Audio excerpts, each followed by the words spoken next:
Kamu ini gimana sih? Kamu kayak gini gak ada yang mau kerja sama kamu. Kamu tau gak? Kamu tuh harus kasih emoji, kasih titik-titik. Gak bisa kamu kayak gitu kerjanya. Orang Indonesia kamu mana bisa kayak gituin. Ini bukan Singapura, ini Indonesia. Kamu ngerti ya? So that, my friend, is an example of the biggest culture shock I've ever experienced from working in Singapore corporate culture and adapting to Indonesia's work culture. I didn't even realize how much I've changed after so many years in Singapore.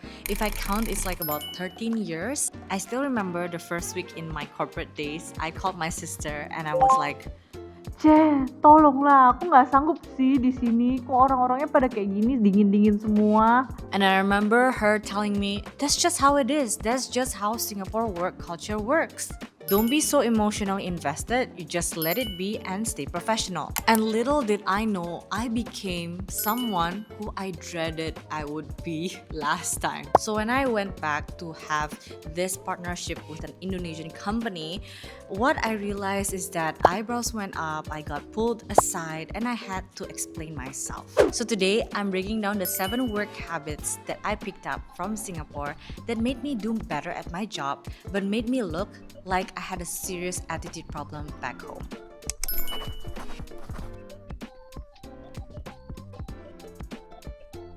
So this one got me the most side eyes. In Singapore, workplace is very professional. We don't get personal.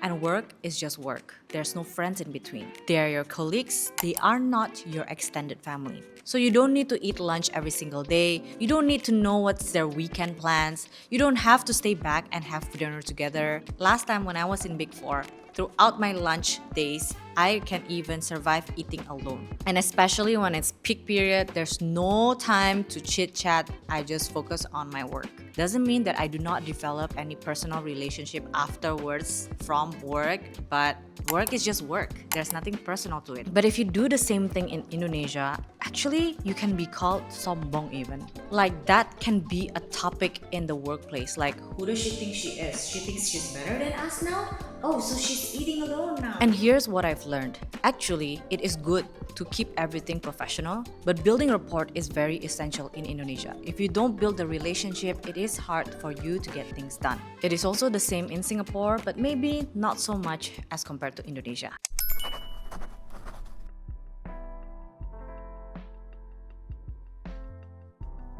Okay, so this one hits close to home.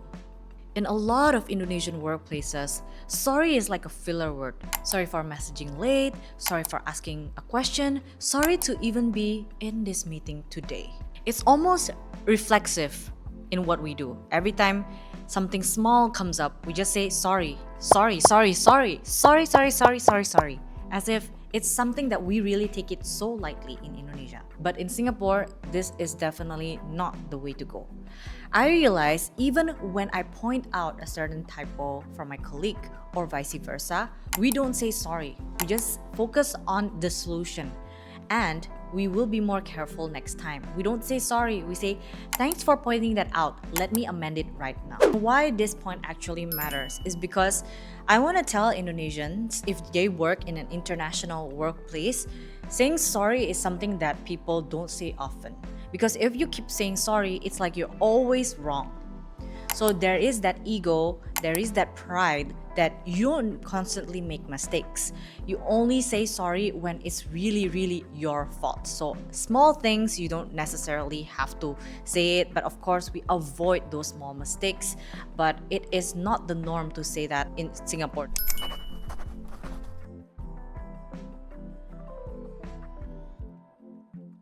So like what I mentioned, when you do something wrong in a Singapore work culture, there is always a performance review afterwards.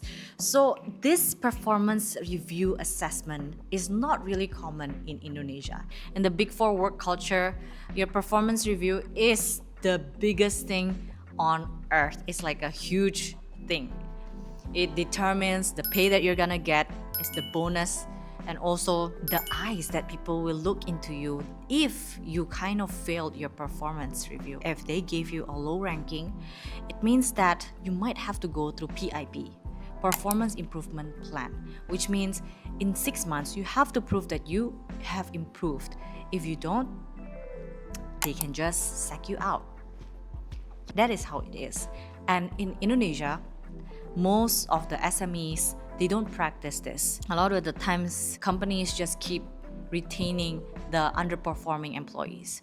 And yeah, so it is quite hard to implement this in Indonesia, especially a lot of people are non-confrontational. They don't like to confront others if they have made mistakes, so they tend to avoid it, so things won't really go bad in the workplace.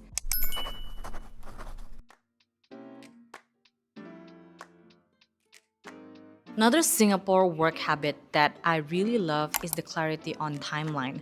So, as what I've mentioned, Indonesians, right, we don't love hard conversations. We dislike it. So, when the boss says A, we will do A. But what are the consequences? Sometimes we don't lay it out in front of the boss. But actually, there is a way to lay it in a professional way. So in Singapore, when things are added up to you, what we will say that we won't say, oh, I don't want, this is not my job. No, we will say, okay, sure, we will take this, but the impact for project A will be this, this, this, and deliverable B will be this, this, this. So we communicate clearly. And of course, if the boss also knows that you have these projects, they can help you to prioritize and probably delegate it to other team members. In Indonesia, actually, it also works. You just need to raise it and things will go as planned. Maybe in Indonesia, it's a bit more emotional, but definitely things will work out when you also stay professional.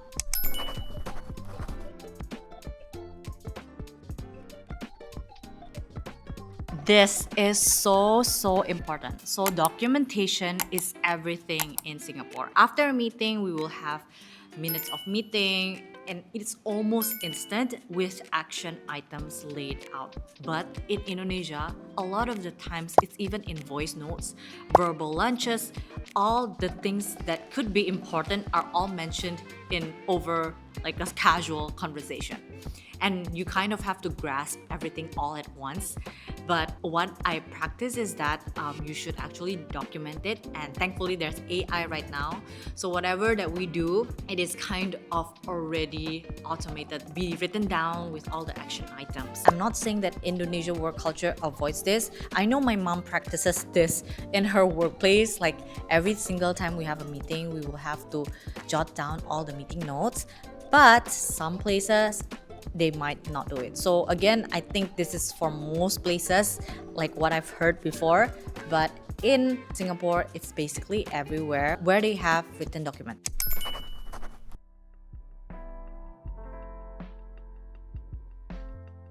If your boss still talks to you and give you feedback, actually, I think that is the most valuable thing ever.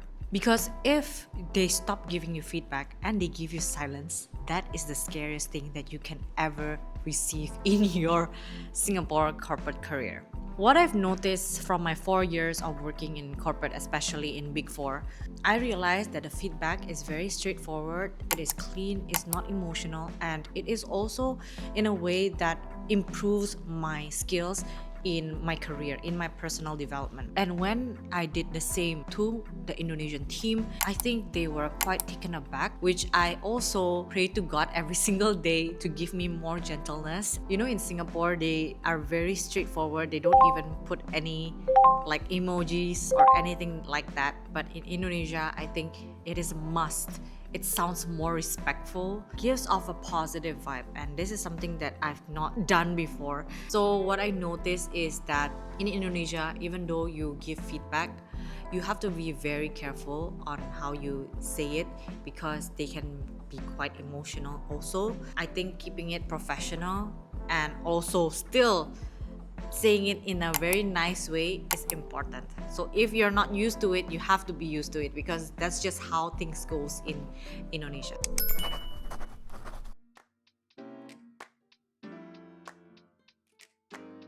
What I realized is when I work in Big Four and when I work in an SME in Indonesia, there are two different companies. So maybe if I were to work in a big four in Indonesia, it might be the same. So it's not really about the country, it might be just about the company. Different companies, there are different leadership. You have to choose the one that aligns to what your work ethic is. And of course, a boss that supports you in what you do. And that is why I feel like even though it is not necessarily you have to look at who are your team members and you have to work together with them, but the superior above you will kind of like make or break your career. It is important that you don't just work hard but also pray hard, because getting a good boss, something it's also luck. So sometimes you get certain type of boss that might not reward you, but always in those seasons you have to keep giving your best. I always believe that when you work your very best, even if your boss can't see it, but God can reward you in other ways. So in conclusion, I'm not trying to say that Singapore work culture is bad, Indonesia is the best, or vice versa. What I'm trying to say is that in different countries, it doesn't mean that you switch off one work style. It's just a matter of adapting to each country. And I'm grateful for the experience, even though it has caused a lot of stress in both workplaces. But I realized that it shaped me as a person and kind of give me the reflection of what I should improve next in my career. I always believe that in every workplace, there is always a lesson to learn. So if you're an Indonesian in Singapore and you faced this work culture before, or you are a Singaporean and you're working in Indonesia and you're facing this, drop your experience down in the comments below. The next video, I'm going to be sharing to you the Indonesian work culture that I think Singaporeans could actually adopt. So I'll see you on my next video, and bye bye!